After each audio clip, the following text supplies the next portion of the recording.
Hello everyone. सो आज का हमारा टॉपिक है क्लास 8 से, that is chemical effects of electric current. So last class में हम लोगों ने कुछ इफेक्ट्स के बारे में बात की थी। हमने वहाँ पे गुड कंडक्टर पुअर कंडक्टर के बारे में पढ़ा था और कैसे कोई लिक्विड इलेक्ट्रिसिटी को अपने अंदर से कंडक्ट करता है ये भी देखा था। कैसे कोई लिक्विड पुअर कंडक्टर होता है, कैसे कोई लिक्विड गुड कंडक्टर होता है, तो इस चीज़ के बारे में हम पहले देख चुके थे। तो उससे आगे अब हम शुरू करते हैं। सबसे पहले देखते हैं जी यहाँ पर कि एक टर्म है इलेक्ट्रोलाइसिस। इलेक्ट्रोलाइसिस क्या होता है? इलेक्ट्रोलाइसिस वो फिनोमिना है जिसके थ्रू एक लिक्विड के अंदर से इलेक्ट्रिसिटी को कंडक्ट किया जाता है। The effect in which components of a compound get split due to passing an electric current through it is called electrolysis. तो जो भी यहां पर कंपाउंड प्रेजेंट है, जब उसके अंदर से क्या निकलता है जी, करंट निकलता है, तो वो कंपाउंड स्प्लिट हो जाता है, वो ब्रेक डाउन हो जाता है। जैसे हमने बात की थी कि NaCl के अंदर से जब करंट जाएगा तो Na पॉजिटिव और Cl नेगेटिव आयंस बन जाएंगे। तो इस प्रोसेस को इलेक्ट्रोलाइसिस कहा जाता है। यहां पर इस सेटअप से आप समझिए, this is the setup for electrolysis. यहां पे एक नेगेटिव टर्मिनल है बैटरी का, यहां पे पॉजिटिव टर्मिनल है। तो इसमें होते हैं इलेक्ट्रोड्स। क्या होते हैं? इलेक्ट्रोड। जो ये आपको प्लेट लाइक स्ट्रक्चर दिख रही है, ये हैं आपके इलेक्ट्रोड। तो नेगेटिव टर्मिनल से जो इलेक्ट्रोड कनेक्टेड होता है, दैट इज योर कैथोड, और पॉजिटिव टर्मिनल से कनेक्टेड इलेक्ट्रोड को हम क्या कहते हैं? एनोड कहते हैं। ठीक है जी। इसको फिर डिप किया गया है एक सॉल्यूशन के अंदर, और जो सॉल्यूशन यहां पर लिया गया है उसको इलेक्ट्रोलाइट कहा जाता है। क्या कहा जाता है? उसको इलेक्ट्रोलाइट कहा जाता है। तो अगर इस इलेक्ट्रोलाइट सॉल्यूशन के अंदर क्या प्रेजेंट है? कोई भी सब्सटेंस प्रेजेंट है जो ब्रेक डाउन हो जाएगा पॉजिटिव और नेगेटिव आयन में, तो कैथोड पे क्या चार्ज होता है? नेगेटिव चार्ज होता है। एनोड पे क्या चार्ज होता है? पॉजिटिव, क्योंकि ये बैटरी के उन्हीं टर्मिनल से कनेक्टेड है। तो इस पे पॉजिटिव है तो ये अपोजिट आयंस को अपनी तरफ अट्रैक्ट करेगा, क्योंकि अपोजिट चार्ज अट्रैक्ट करता है। तो नेगेटिव आयंस जो है आपके, जिनको एनायंस कहा जाता है, वो कहां इकट्ठे हो जाएंगे? आपके एनोड के ऊपर इकट्ठे हो जाएंगे। जबकि कैथोड के ऊपर नेगेटिव चार्ज है तो वो अपने से अपोजिट चार्ज वाले आयंस को, दैट इज कैटायन, उनको अपनी तरफ अट्रैक्ट कर लेगा। यहां पे एनायन और कैटायन आपने समझा था पिछली क्लास में कि जो पॉजिटिव चार्ज किसी भी चीज के ऊपर आता है, किसी भी एटम के ऊपर अगर पॉजिटिव चार्ज आएगा तो उसको कैटायन बोलेंगे। अगर किसी के ऊपर नेगेटिव चार्ज आ रहा है तो उसको एनायन कहा जाता है। सो आई होप आपको ये समझ में आया होगा कि जब इलेक्ट्रिसिटी बहती है तो यहां पे जो कंपाउंड है वो स्प्लिट हो जाता है पॉजिटिव और नेगेटिव आयन में, और जो पॉजिटिव आयन है वो कैथोड की तरफ चला जाता है, जो नेगेटिव आयन है जिसको हम एनायन कहते हैं वो एनोड के ऊपर चला जाता है, क्योंकि अपोजिट एक दूसरे को क्या करते हैं? अट्रैक्ट करते हैं। नेक्स्ट देखते हैं जी, व्हाट इज एन इलेक्ट्रोड। अभी हमने वो दो प्लेट लाइक स्ट्रक्चर देखा, वो क्या है? इलेक्ट्रोड है। तो देखते हैं कि इलेक्ट्रोड क्या होते हैं। N electrode is a conductor. एक इलेक्ट्रोड कंडक्टर है ऑफ इलेक्ट्रिसिटी। किस चीज का कंडक्टर है भाई? इलेक्ट्रिसिटी का कंडक्टर है, गुड कंडक्टर कह सकते हैं। That can carry electric current into non metals and other poor conductor of electricity, जो करंट को दूसरी सब्सटेंसेस के अंदर ले जा सकता है। तो जो प्लेट लाइक स्ट्रक्चर आपने देखी थी उनको क्या कहा जाता है? इलेक्ट्रोड कहा जाता है। इलेक्ट्रोड दो टाइप का होता है, एक होता है आपका एनोड, एक होता है कैथोड, वो नीचे देखेंगे। What is an electrolyte? वो सॉल्यूशन फॉर्म में जो हमने देखा था वो इलेक्ट्रोलाइट था। A solution that breaks into its ion, वो सॉल्यूशन जो अपने आयंस में ब्रेक हो जाता है जब उसके अंदर से इलेक्ट्रिसिटी को पास किया जाता है, ऐसे सॉल्यूशन को हम इलेक्ट्रोलाइट बोलते हैं। इलेक्ट्रोलाइट को इस्तेमाल किया जाता है इलेक्ट्रोप्लेटिंग के अंदर भी। तो नेक्स्ट जो टॉपिक हमारा होगा वो इलेक्ट्रोप्लेटिंग होगा, उसके अंदर हम देखेंगे कि इलेक्ट्रोलाइट कैसे यूज किया जाता है। So what are anodes and cathode? जो पॉजिटिवली चार्ज इलेक्ट्रोड है, इलेक्ट्रोड पढ़ लिया हम लोगों ने, जो प्लेट लाइक स्ट्रक्चर था जो इलेक्ट्रिसिटी को कंडक्ट करता है। जो पॉजिटिवली चार्ज इलेक्ट्रोड है उसको क्या कहते हैं? हम एनोड कहते हैं, और जो नेगेटिवली चार्ज इलेक्ट्रोड है उसको हम कैथोड कहते हैं। जो पॉजिटिवली चार्ज इलेक्ट्रोड है उसको एनोड कहते हैं, और जो नेगेटिवली चार्ज इलेक्ट्रोड है उसको हम कैथोड कहते हैं। फिर हमने देखा था उसके अंदर कि कुछ आयंस थे, एक कैटायन की बात की थी हमने, एक एनायन की बात की थी। तो एनायन क्या है भाई? An anion is a negatively charged ion. वो आयन जिसके ऊपर नेगेटिव चार्ज होता है उसको हम एनायन बोलते हैं, और वो आयन जिसके ऊपर पॉजिटिव चार्ज होता है उसको हम कैटायन बोलते हैं। तो positively charged ions are known as cation, whereas negatively charged ions are known as anions. Effect of electric current. Electric current के इफेक्ट्स कौन कौन से हैं? हमने लास्ट क्लास में बात की थी, 7th क्लास में, हीटिंग इफेक्ट की, मैग्नेटिक इफेक्ट की। Electric current causes heating of an electrical equipment for example the filament of the bulbs get heated up due to electric current and therefore glows. Heating effect, जब भी किसी substance के अंदर से current को पास किया जाता है तो वो हीटिंग इफेक्ट शो करता है। जैसे कि आपने बल्ब के फिलामेंट में देखा था कि जब इलेक्ट्रिसिटी बहती है उसमें तो वो हीटअप हो जाता है, हीटअप होने की वजह से ही वो लाइट एनर्जी प्रोड्यूस कर रहा है। फिर हमने लास्ट क्लास में क्या देखा था, मैग्नेटिक इफेक्ट देखा था। जब इलेक्ट्रिक करंट पास किया जाता है किसी भी कंडक्टर के अंदर से तो वो कंडक्टर मैग्नेट की तरीके से बिहेव करता है, और इस केस में हम लोगों ने फिर क्या पढ़े थे, इलेक्ट्रोमैग्नेट्स के बारे में थोड़ा ज्यादा डीप में देखा था कि इलेक्ट्रोमैग्नेट क्या होते हैं, कैसे बनाए जाते हैं, इलेक्ट्रिक बेल जो इलेक्ट्रोमैग्नेट के ऊपर बेस्ड है उसकी फंक्शनिंग कैसे होती है। सो अगला इफेक्ट क्या है आपका, mechanical effect. Electric current can lead to generation of mechanical energy in appliances, for example fan, motor, due to its effect. अब मैकेनिकल एनर्जी है, मैकेनिकल एनर्जी जो आपके फैन की ब्लेड रोटेट करती हैं, ठीक है जी, जो मोटर पानी को ऊपर उठा पाती है उसके अंदर जो फैन है वो भी रोटेट करता है, तो वो एनर्जी क्या कहलाती है, मैकेनिकल एनर्जी कहलाती है। तो इलेक्ट्रिक करंट की सहायता से हम मैकेनिकल इफेक्ट भी प्रोड्यूस कर सकते हैं।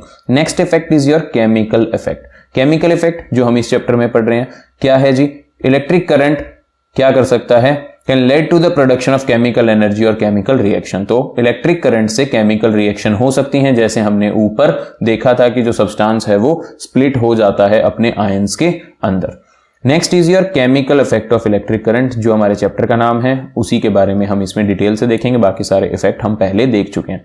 We know that when electric current passes through solution it ionizes. हमने देखा जब करंट फ्लो करता है किसी सॉल्यूशन में से तो वो सॉल्यूशन आयोनाइज हो जाता है। आयोनाइज मतलब जैसे NaCl है तो वो अपने आयंस में टूट जाता है। पहले इसमें आयंस नहीं थे लेकिन अब इसमें क्या हो गए, आयन इसमें प्रोड्यूस हो गए due to the breaking down of the bond between sodium and chlorine.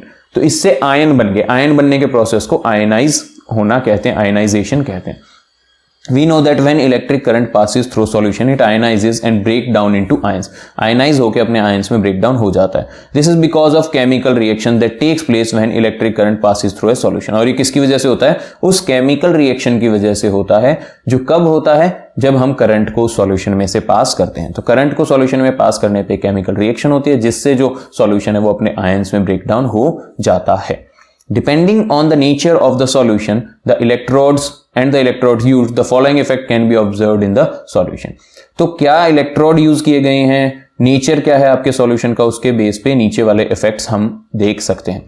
Metallic deposits on the electrode. Metal क्या है, इलेक्ट्रोड के ऊपर डिपॉजिट हो जाता है। जो पर्टिकुलर मेटल है वो आपके एक इलेक्ट्रोड के ऊपर जाके चिपकने लग जाएगा, डिपोजिशन हो जाएगी। इन सभी चीजों को हम आगे डिटेल में देखेंगे। Change in the colour of the solution, solution के कलर में क्या हो जाता है, चेंज हो जाता है। तो ये दो इफेक्ट आपको दिखेंगे। तीसरा क्या है, कोई गैस रिलीज हो सकती है या बबल्स प्रोड्यूस हो सकते हैं सॉल्यूशन के अंदर। तो ये तीन इफेक्ट हैं जो हम देख सकते हैं जब करंट को किसी सॉल्यूशन में से पास किया जाता है। यहां पे देखिए अभी application of chemical effect of electric current, कहां पे हम इस केमिकल इफेक्ट का यूज करते हैं। तो जो सबसे मेन टॉपिक है वो है हमारा इलेक्ट्रोप्लेटिंग। इलेक्ट्रोप्लेटिंग इलेक्ट्रिसिटी की सहायता से किसी चीज के ऊपर प्लेट चढ़ाना। आपने गोल्ड प्लेटिंग के बारे में बहुत सुना होगा कि जो चीप जो आपके ऑर्नामेंट्स होते हैं, जो गहने होते हैं, आभूषण होते हैं, उनके ऊपर गोल्ड की प्लेटिंग करवाते हैं तो सस्ते बन जाते हैं। तो इसमें गोल्ड की लेयर चढ़ाई जाती है। Electroplating is a process in which layer of metal is deposited on another material with the help of electricity. तो बिजली की सहायता से, इलेक्ट्रिसिटी की सहायता से किसी एक मेटल के ऊपर दूसरे मेटल की लेयर को चढ़ाना इलेक्ट्रोप्लेटिंग कहलाता है। Electroplating is used in many industries for depositing a layer of metal with desired characteristic on other metal. Electroplating का इस्तेमाल बहुत सारी इंडस्ट्रीज में किया जाता है ताकि एक मेटल को दूसरे मेटल के ऊपर उसकी लेयर चढ़ाई जा सके ताकि हमें डिजायर्ड कैरेक्टरिस्टिक मिले। जैसे आप लोगों ने इसमें गैल्वेनाइजेशन का नाम सुना होगा। गैल्वेनाइजेशन में क्या होता है भाई, आयरन तो रस्ट कर जाता है अगर एयर और मॉइस्चर के कांटेक्ट में आता है। तो आयरन के जो पाइप्स होते हैं वो तो हमेशा पानी के कांटेक्ट में रहते हैं। तो आयरन के पाइप के ऊपर हम जिंक की लेयर चढ़ा देते हैं and this process is known as galvanization, क्योंकि जिंक रस्ट नहीं करता है। Different metal used for electroplating are, electroplating के लिए बहुत सारे मेटल यूज होते हैं। निकल हो गया, कॉपर हो गया, गोल्ड हो गया, सिल्वर हो गया, टिन हो गया, brass, zinc, chromium and platinum, तो इन सब चीजों की क्या की जाती है, इलेक्ट्रोप्लेटिंग की जाती है। आपने क्रोम प्लेटिंग के बारे में सुना होगा, बहुत सारी जो बड़ी बड़ी बाइक्स होती हैं उनके जो इंजन होते हैं वो बहुत चमक रहे होते हैं, तो उसके ऊपर क्रोम प्लेटिंग की जाती है। तो प्रोसेस क्या है इलेक्ट्रोप्लेटिंग का, in order to conduct electroplating right electrodes and electrolyte must be chosen so that metal can deposit over a material. तो इलेक्ट्रोप्लेटिंग करने से पहले आपको सही इलेक्ट्रोड के ऊपर जो आपके मेटल्स हैं उनको अटैच करना है और सही इलेक्ट्रोलाइट का इस्तेमाल करना है। इन्हीं चीजों पे डिपेंड करेगा कि आपका प्रोसेस सक्सेसफुल होगा या नहीं होगा। एग्जांपल के लिए मान लेते हैं कि हम डिपॉजिट करना चाहते हैं कॉपर को, ठीक है जी, on a material we need a electrolyte that contains copper in it. हम कॉपर मेटल को एक इलेक्ट्रोड है, इसके ऊपर हम किसको डिपॉजिट करना चाहते हैं, हम कॉपर को डिपॉजिट करना चाहते हैं। तो इसके लिए आपके पास दूसरे इलेक्ट्रोड पे कॉपर होना चाहिए, साथ में जो इलेक्ट्रोलाइट है, जो लिक्विड है, वो भी किसका होना चाहिए, कॉपर का ही होना चाहिए। If we need gold on a material we need an electrolyte that contains gold in it. अगर हम किसी और मटेरियल के ऊपर, मान लीजिए कि ये सिल्वर का है, इस सिल्वर के ऊपर मैं गोल्ड की प्लेटिंग करना चाहता हूं, तो मेरे को दूसरी जो आपकी इलेक्ट्रोड है उसके ऊपर गोल्ड ही लेना पड़ेगा और जो इलेक्ट्रोलाइट है उसके अंदर गोल्ड का ही इलेक्ट्रोलाइट लेना पड़ेगा। ये जरूरी है, आगे जब हम प्रोसेस को डिस्कस करेंगे डायग्राम के साथ तब आपको ये चीज समझ आ जाएगी। Also we should make sure that electrodes that we are choosing is completely clean. जो हम इलेक्ट्रोड सिलेक्ट कर रहे हैं वो बिल्कुल ही साफ होने चाहिए, क्योंकि उन्हीं के ऊपर वो चीज जो मेटल है वो डिपॉजिट हो जाएगा। The electrode used are made up of different material, one of the electrode is of the same material. जैसे मैं बता रहा हूं गोल्ड की प्लेटिंग करनी है तो वो दूसरा इलेक्ट्रोड गोल्ड का ही होना चाहिए। Of which the electrolyte solution is, क्या कह रहा है कि दोनों में से एक इलेक्ट्रोड कौन सा होना चाहिए, उसी इलेक्ट्रोलाइट वाला मेटल होना चाहिए। The second electrode need to be the material on which we want to coat another metal. जैसे हमको गोल्ड चढ़ाना था सिल्वर के ऊपर, तो एक इलेक्ट्रोड सिल्वर का होना चाहिए, एक इलेक्ट्रोड गोल्ड का होना चाहिए, तभी गोल्ड सिल्वर के ऊपर डिपॉजिट होगा। और जो गोल्ड है उसी का इलेक्ट्रोलाइट आपको चाहिए, जिसकी लेयर आपको चढ़ानी है उसी का सेम इलेक्ट्रोलाइट आपको चाहिए होता है।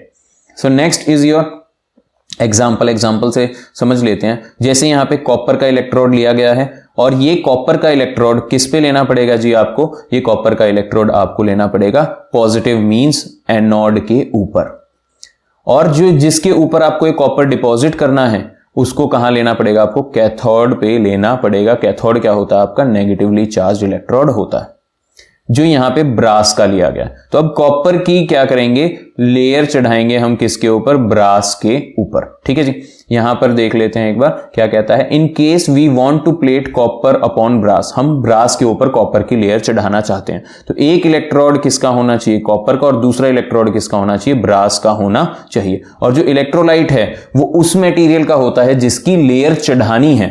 तो हमें कॉपर की लेयर चढ़ानी है तो इलेक्ट्रोलाइट किसका होना चाहिए, कॉपर का होना चाहिए। And the electrolyte solution should be any salt which contain copper in it. Copper का कोई भी सॉल्ट चल जाएगा। फॉर एग्जांपल हम यहां पे कॉपर सल्फेट ले लेंगे। आप सबको पता है कॉपर सल्फेट का कलर क्या होता है, ब्लू कलर होता है।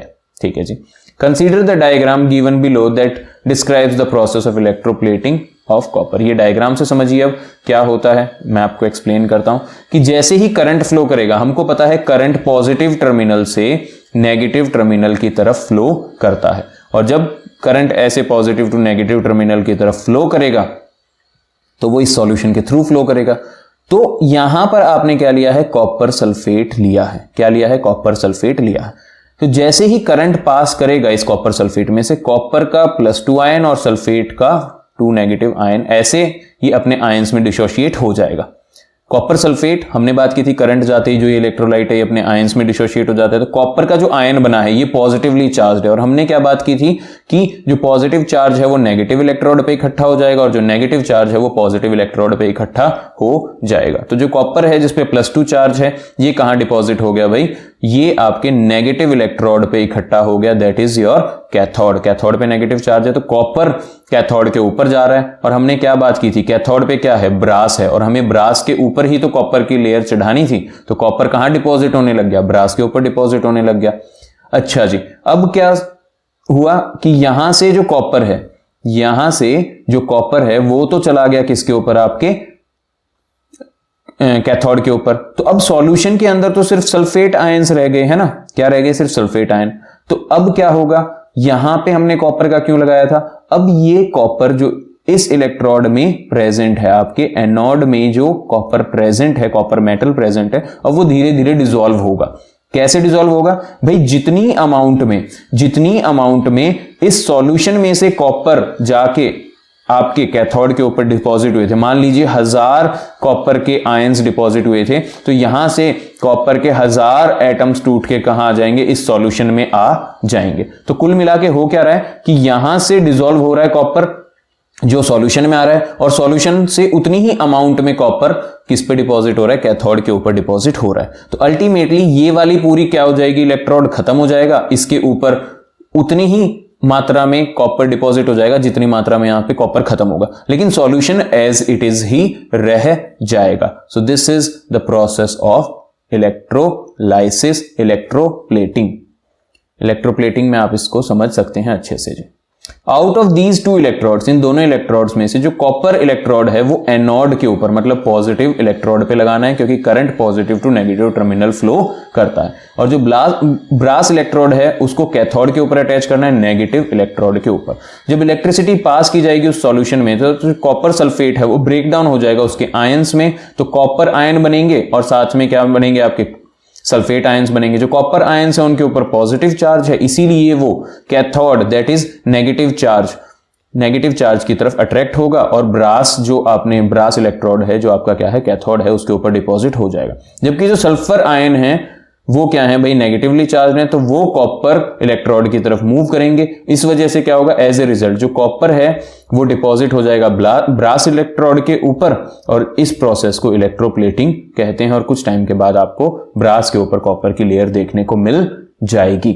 जो the amount of time that it will take depends upon the strength of the current की स्ट्रेंथ पे डिपेंड करता है कि कितनी अमाउंट में टाइम लगेगा, कितना टाइम लगेगा इलेक्ट्रोप्लेटिंग होने के अंदर, that is being pass through the circuit, and also depend upon the concentration of the electrolyte. Electrolyte की कंसंट्रेशन कितनी है, अगर ज्यादा है तो जल्दी हो जाएगा, ज्यादा करंट पास कर रहे हैं तो जल्दी इलेक्ट्रोप्लेटिंग हो जाएगी। अगर दोनों ही चीजें कम है, करंट भी कम पास कर रहे हैं, इलेक्ट्रोलाइट भी थोड़ा वीक है, कंसंट्रेशन कम है, तो उसमें ज्यादा टाइम आपको देखने को मिलेगा। As these two are increase the speed of electroplating process increase. Current को बढ़ा दीजिए, इलेक्ट्रोलाइट की कंसंट्रेशन को बढ़ा दीजिए, इलेक्ट्रोप्लेटिंग जल्दी होने लग जाएगी। So this was all for this class. Next topic in next video. Till then take care. God bless you. अगर वीडियो पसंद आई हो तो वीडियो को लाइक कीजिएगा, चैनल को सब्सक्राइब कीजिएगा, अपने दोस्तों के साथ शेयर कीजिएगा। मिलते हैं आपके साथ नई वीडियो के अंदर, तब तक के लिए टेक केयर, बाय।